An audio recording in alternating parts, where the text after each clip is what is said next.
Hi guys, my name is Tom, and in this video, I'm going to show you how you can start a podcast. I'm going to talk about the equipment you're going to need, also how to publish a podcast so it shows up worldwide in all the places where people find podcasts, and then probably most importantly, how you can do all of that for free. First, let's talk about the equipment. So, if you own a phone, any regular smartphone these days, then you really have all the equipment that you need to start a podcast because with your phone and the built-in mic, you can record your audio. Now, if you want to also do video, which I'll talk about a little bit more later, you can also do that because you have cameras on your phone. Now, if you're somebody who prefers to use a laptop, then obviously you can do the same thing, and you would just use your laptop's built-in microphone and your webcam for video. Now, if you're on a laptop and you want to be able to record your audio and maybe even your video, then the easiest way to do that is to download OBS Studio. It's a free program. I'll provide the links for that, and you can do everything that you need right in there. Once you're done installing OBS Studio, it's going to look something like that. And here I got this infinite mirror because I'm recording the desktop right now in OBS Studio. So if you want to add basically a webcam, you're just going to go here to Sources, click Add, and then choose video capture device. You can name it whatever you want, and then just make sure you select your webcam, and then you can actually adjust settings here for the video, like brightness and all that stuff. I'm gonna leave that all in default, and then you just want to make sure that you basically make this bigger so that it covers your whole screen. Now, if you want to hear yourself, and obviously you're gonna make sure that your microphone here is enabled, it's working, and then here also on the settings. You'll be able to adjust, for example, like the when you go to the overall here to the recording, where you want this recording to go, what format, all that stuff. You can adjust your audio settings and video settings like resolution, frame rate, and all that good stuff. And trust me, guys, if when you're starting out, don't go out there and spend all this money on the expensive microphones or recorders or all the stuff, cameras.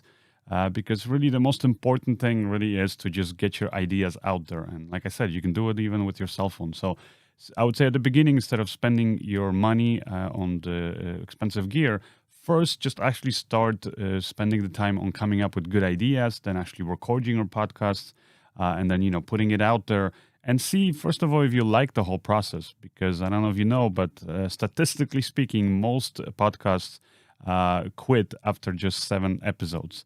So if you can get past those 7 episodes and continue to produce the new episodes, and you really see that you're enjoying the whole process, then you'll probably want to, with time, slowly upgrade your whole setup, whether it's your microphones, recorders, all that stuff. Now, if you're ready to upgrade to better equipment, then probably the first thing you'll want to get is a good microphone. The one I'm using is the Rode Procaster. It's actually a microphone designed specifically for podcasting. If you want to get something also, very good for podcasting, but maybe slightly more affordable, then here I have the Rode PodMic, also a really great microphone. And by the way, we actually use both of these microphones on one of my podcasts. Of course, if you want to use one of these professional microphones, you're also going to need a professional audio recorder because these microphones don't just plug into your laptop or your cell phone. They use industry standard XLR connections. So you're going to need something, more professional to record in. So what I'm using is actually the Rodecaster Pro 2. I kind of show you guys here quickly. And I'm actually going to be doing a more in-depth kind of a review about this. So you can kind of find out a lot of the cool features that it has. But this is actually like an all-in-one audio solution. So you can double as your audio card in your computer. You can record like I'm recording right now, this episode here. I can, for example, even have some sound effects like crickets. Thank you. Things like that. Like it's got a lot of cool things. You can record 4 different microphones at once. You can have people call in. Like I said, a lot of great features, but it's also very expensive. So it's I think right now retails for around $600. The microphone around $200. So you can see how quickly all of this stuff can add up. And that's what I'm saying at the beginning. Just start with your cell phone. Then maybe if you want to upgrade the audio on your cell phone, you could just get one of the the earpieces, the earbuds, Bluetooth, or for example any other even wired microphone that you plug to your cell phone, so you can have the mic closer to your mouth. Another thing you could actually do is another great microphone from Rode. It's the Rode Wireless Go 2. an amazing microphone system, very small, and you can use that with a laptop or, for example, with your cell phone. And I did a video before showing how to use that microphone, for example, in a setup where you're doing Zoom calls and things like that for your work, maybe, or some presentations. So again, I'll provide the link for that video. You can check out more info about that setup. Now, another more affordable audio recorder is the Zoom PodTrack 4, which actually my friend Daniel, with whom I'm doing the podcast, he actually uses. And we actually, the way we record our podcast is we're basically remotely done. So he's in one country, I'm in another. We just call each other over video call. And then I record myself here with my microphone, my audio recorder. He uses the PodMic. So he uses that microphone. He uses the Zoom PodTrack 4 audio recorder. And then for video, because we actually also record video, he uses his webcam and he records all of that to OBS Studio. While I'm using a Sony a7S III, great camera because it's records great quality 4K video, amazing autofocus, all that stuff. But again, you can use anything. Like I said, you can even use your webcam. And actually, Daniel upgraded, I know, to a better webcam. I think it's a Logitech. Again, I'll provide the link for that. But it's basically like an external webcam that you can plug in to a new computer. And that just gives you slightly better quality. And then I just upload all of my audio and video files to him. And then he edits all of the elements together to create one seamless podcast. The way that I suggest you do it, and that's the way that Daniel does it, is by using free software called DaVinci Resolve. They have a paid and a free version. Just download the free version. And it's a great video editor, but you can also just edit the audio if you wanted to. And in it, you can just lay all the different audio tracks that you have of each of your guests, the different video tracks. You can switch between the video. And you can do all of that very easily. Again, if you want an in-depth tutorial on how to use DaVinci Resolve, I have some on my YouTube channel. But you can also find more tutorials, obviously, online. And then from DaVinci Resolve, you're going to export that audio and video file so you can upload it to your podcast host. Now, if you are going to be recording a podcast, then please use good quality lighting. And what I mean by that is, again, you don't have to buy any special gear, but you can just, go somewhere where you have a lot of light. So either record during the day, maybe record next to a big window. And that window will just give you a lot of natural sort of light, even if it's not directly. You're actually, in fact, most of the time you don't want to have directly the sunlight in your face, but just kind of that ambient light coming in through a big window. It's going to provide you a nice soft light, and it's going to make your video look better. Another option is obviously you can use just your lights in your room. But if you're going to do that, make sure that all the light bulbs in your room are the same color temperature, meaning don't get some light bulbs that are very cool light, another one that's very yellowish warm, and all that stuff. Because when you're mixing all of that, and then especially if you're recording on a webcam or your cell phone, the automatic, basically white balance in your camera is just going to, was not going to know what to do with it, and your video most likely is going to look really, really bad. So make sure it's all one uniform color. And then, of course, again, if you really want to upgrade, you can get a lot of the professional lights, like the ones I'm using here in my studio.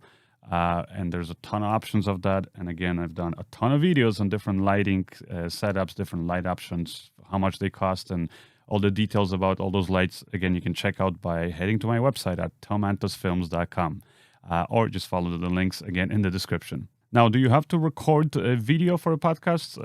Answer, of course, is no, because it's a podcast. Most people still listen only to podcasts, let's say when they're commuting to work. But video is becoming more and more popular in podcasts, and especially if you're going to upload your podcast, let's say, to a platform like YouTube.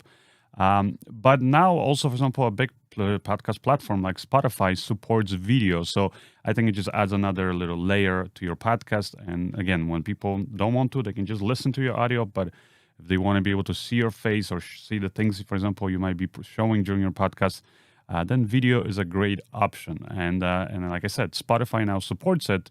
And that actually takes me to my next point, which is how to host a podcast so that people worldwide can easily access it and listen to it, or again, see it. There's actually a lot of online podcast hosting platforms. Now, most of them are just going to charge you a monthly fee. They offer lots of different plans, different advantages here and there.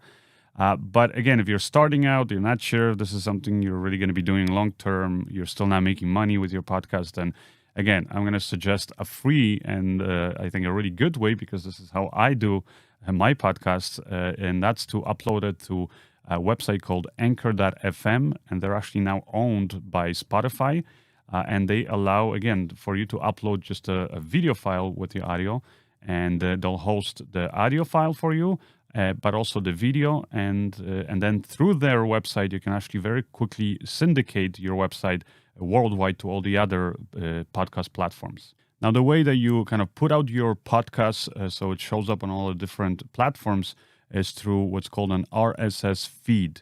Now, something to keep in mind here for the future is that if you use the free service from Anchor.fm, then, like I said, it's all great. But let's say, a few years down the line or whatever, maybe a few months, you become one of the most popular podcasts out there, and you want to be able to maybe negotiate a deal like Joe Rogan did, or you want to, I don't know, maybe the podcast host that you're with right now is maybe censoring your episodes or whatever it is, for whatever reason. If you want to move off that platform and go to another platform, well, you kind of can't, because you're stuck now with them, because your RSS feed is basically coming from them. So if you leave, that RSS feed disappears, and then all those followers that you've built and took all this time to do suddenly can't reach you or can't find your podcast. And that's kind of what happened to a lot of creators like myself on a platform like YouTube, where for years we would build subscriber lists, but we never really had direct access to our subscribers. And then with time, YouTube made it more and more difficult to actually reach our subscribers. And now, for example, less than like 5% of my subscribers actually get any kind of notifications about my videos. So again, if you want to have direct sort of access and want to make sure that you're controlling, at the end of the day, your RSS feed, then what you should do is use, again, what I'm using, which is FeedBurner. It's a free service. Again, you go on there, and basically what it does is it essentially takes your RSS feed and it kind of swaps it for a custom one. So let's say if you further down the line, again, you become more popular and you want to take your podcast to another platform, you can do that. And then all you do is in the FeedBurner, you just swap the original RSS feed that you get. And you basically, your podcast will still be linked, because the main RSS feed that you're kind of putting out on all the podcast platforms is still the same. It's still the one that you're getting from your FeedBurner. It's just the underlying one that's going to change. But your viewers, your audience won't know any of that stuff, and all of the episodes and everything will still sync up, and they'll be able to see you. So it's just kind of, I would say, future-proofing, making sure that you're able in the future to, again, do different things or move your podcast to different platforms. Now, if you have no clue what any of the stuff means, what RSS basically stands for is a really simple syndication. And it's, like I said, it's a very simple code, basically, or text, really, that you're putting out there that allows different websites, platforms, all that stuff, to find the different, let's say, a new blog post that you might have, or a new podcast, or things like that, and where to find it on which server. So that's really what it's there for. And like I said, if you take the one that, for example, Anchor.fm provides, you can take that RSS feed and you can start putting it into all the online platforms. But like I said, then you're kind of stuck with them. So that's why I suggest that you go to FeedBurner and swap your RSS feed there. And then with your final RSS feed, once you have that, you're basically going to go to, for example, Apple or Google Podcasts or Castbox and all these places. And by the way, Anchor.fm is really good at that. We'll kind of show you, pretty much tell you how you can make sure that your podcast shows up on all these platforms. They'll have a list of like of the most popular ones, and they'll even provide links of where you go to actually place your RSS feed, and so you can register your podcast with it. And then from there, it's sort of straightforward. You click, for example, one of the links there for like Apple Podcasts. And then you log in, you follow their procedures. Every, like even Amazon Music, all of them have slightly different procedure, but you're usually going to have to provide your name, your email, so they can reach you, and then your RSS feed. And then it takes, with different platforms, again, it's different. Sometimes it takes 1 day, sometimes it takes 2 or 3 days, but eventually, once your podcast RSS feed is basically accepted, it's going to start showing up on all those platforms where, again, people go to look for different podcasts. Now, to do that, I would again suggest that you wait maybe till you have like a minimum 2 or 3 episodes, so that again, you making sure that you're getting accepted to all these different platforms. So hopefully all of that makes it very clear to understand. If not, then as always, you can reach me through my website. I have a contact page there, or leave me a question in the comment section below. And basically, once you have all that set up, you're just going to upload more and more episodes. So just got to stick to it. Got to do those new episodes. You can actually also, again, if you don't even want to deal with any of this technical stuff or editing your podcasts, then you can even directly record your podcast on Anchor.fm. Again, I'm not sponsored, but they're just free, service that they provide, and it's actually pretty good. So that's the reason why I'm using them. So you can do that very straightforward. You just click there to basically record the podcast, and then you can just use your telephone or your laptops, for example, microphone. And then, like I said, after that, really, it just comes down to making sure that you stick to it. You come up with good ideas, I guess, with the podcast, and you slowly build an audience. And I think podcasts, I would encourage more people to get into podcasting, because they can be very fun if you're not concentrating on it like being, I'm doing this to make money or whatever, to get famous. Because on average, podcasts are not going to have as big of a or as many views as you might be able to get with like a viral video that's going to, maybe you can upload to YouTube. But they're a great way to communicate with people, to have conversations. Maybe you can have guests on your podcast, and you can do them short form or long form, and there's really no limits to podcasting. I think they're really fun. And again, another great way of participating in this sort of online community that we have, and be able to share ideas with other people. So hopefully you guys enjoyed this video. If you did, let me know in the comment section below. Again, if you have more questions, do the same thing. My name is Tom, and as always, you guys can also find me on my website at tomantosfilms.com. Thank you guys, and I'll see you in the next one. Bye.